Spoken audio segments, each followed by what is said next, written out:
দীর্ঘ ৭ বছরের অপেক্ষার অবসান ঘটিয়ে আবারও ফিরেছে দেশের জনপ্রিয় সৌন্দর্য ও প্রতিভা খোঁজার মঞ্চ লাক্স সুপারস্টার। আর এই প্রত্যাবর্তনের আসরে নতুন সুপারস্টার হিসেবে আবির্ভূত হলেন রাজশাহীর মেধাবী তরুণী বিদুষী বর্ণিতা। রাজধানীর শেরেবাংলা নগরে অবস্থিত বাংলাদেশ চায়না ফ্রেন্ডশিপ কনফারেন্স সেন্টারে জমকালো আয়োজনের মধ্য দিয়ে অনুষ্ঠিত হয় গ্র্যান্ড ফিনালে। আলো, সঙ্গীত আর তারকাদের উপস্থিতিতে মুখরিত সেই মঞ্চে উপস্থাপক সৌমিক আহমেদ যখন বিজয়ীর নাম ঘোষণা করেন, তখনই পুরো মিলনায়তনে ধ্বনিত হয় একটাই নাম, বর্ণিতা। মুহূর্তটি ছিল আবেগঘন ও রোমাঞ্চকর। বিজয়ীর নাম ঘোষণার সময় নিজের অনুভূতির কথা জানাতে গিয়ে বর্ণিতা বলেন, আমার পা এতটাই কাঁপছিল যে দাঁড়িয়ে থাকাটাই কঠিন হয়ে যাচ্ছিল।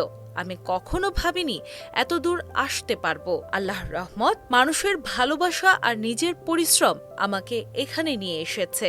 এই জয়ের মধ্য দিয়ে বর্ণিতার সামনে খুলে গেছে সম্ভাবনার নতুন দিগন্ত। পুরস্কার হিসেবে তিনি পেয়েছেন একটি বিলাসবহুল গাড়ি, পাশাপাশি শোবিজ ক্যারিয়ার গড়ে তোলার বড় সুযোগও এসেছে তার হাতে।